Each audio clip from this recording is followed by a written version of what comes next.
I'm a Luxembourgish American. I work at the American University of Paris in the Internship and Career Advising Office as the Director of Experiential Learning. So I'm here today with a special guest to talk to you all about self-marketing.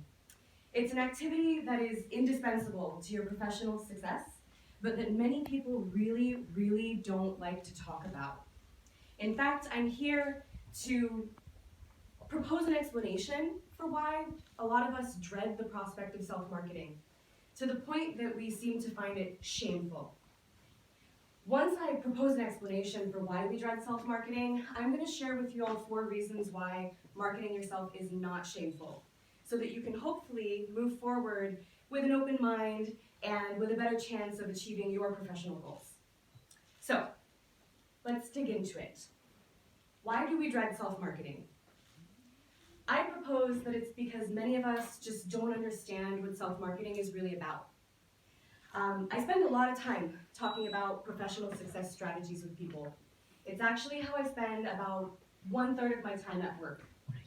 I coach self-marketing strategies to students, and that includes both young professionals and mature career changers. That equates to about 500 hours of my time every year.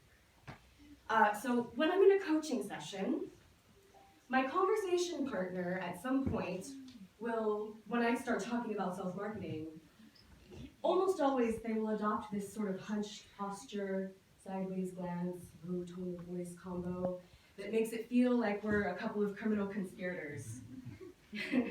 Why is this subject so taboo? Again, I propose that it's because many of us just don't understand what self-marketing really is.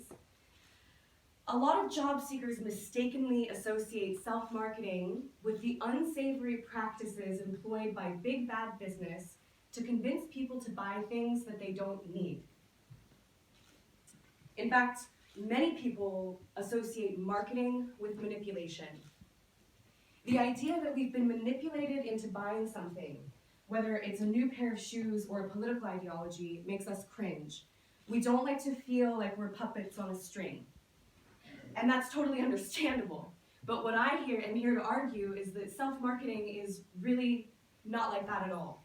The process of self-marketing is far removed from the tactics employed by businesses and political parties.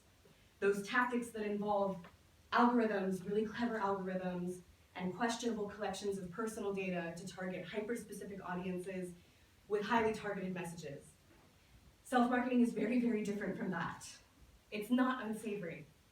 It's necessary, and it works. Here are 4 reasons why. Reason number 1. Self-marketing is really just about knowing yourself. And knowing yourself is actually a very positive thing.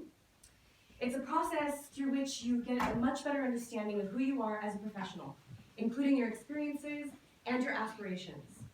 In fact, to market your professional brand successfully, you have to ask yourself this question.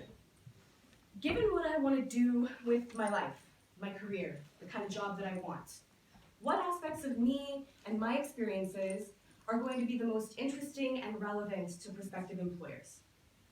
In order to answer that question, you've got to think really critically about the kinds of jobs that you want to apply for.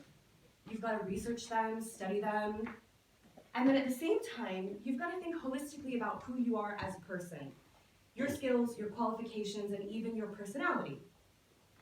This self-reflection is going to empower you to create more targeted job applications for the kinds of jobs where you are likely to be successful.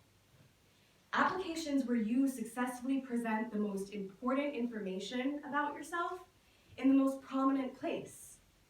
Applications where you effectively force your reader to see what you want them to see, eliminating the risk that the most important piece of info about you is drowned out in the noise of your resume.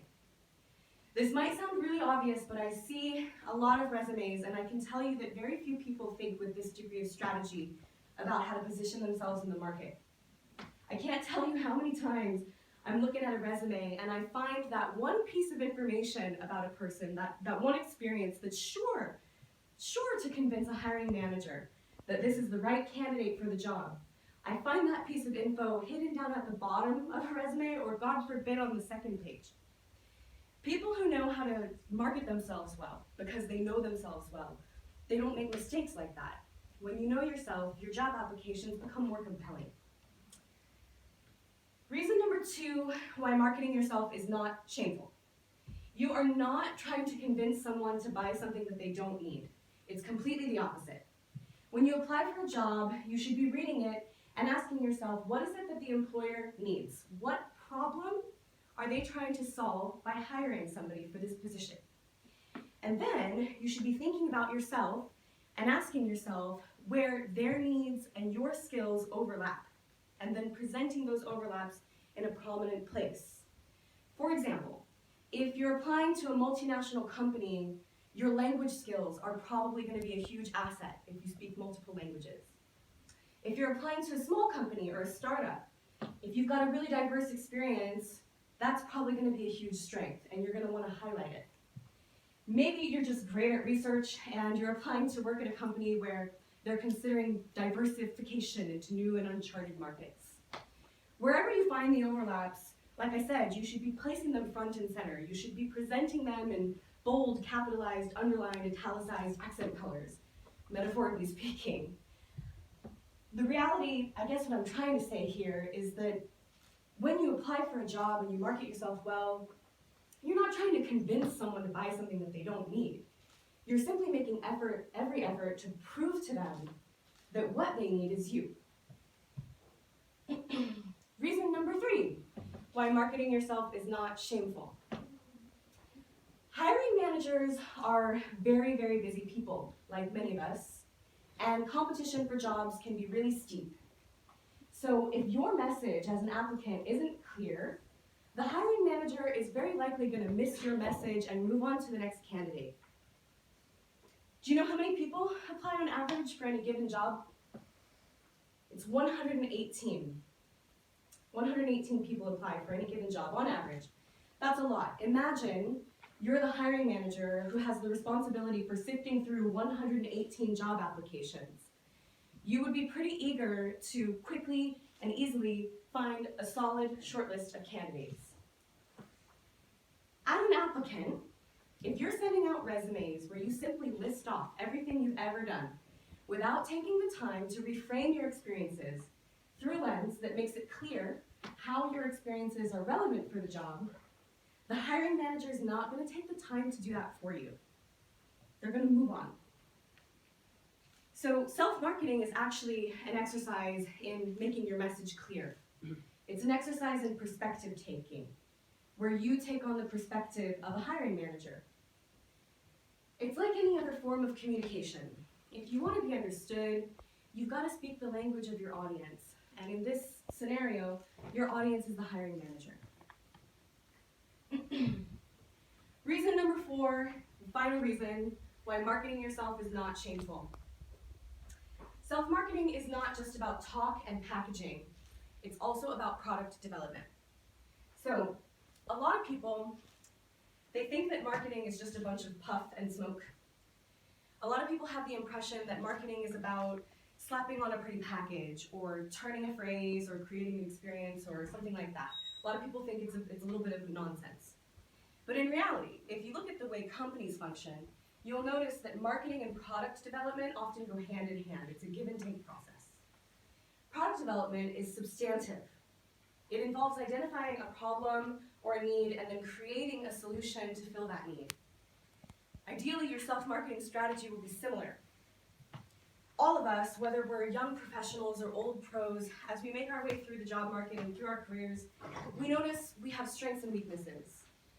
And so, as you pick up on your weaknesses, your self-marketing strategy should include you taking steps to invest in your personal growth. Maybe you do some training or get some more hands-on experience or you get a mentor.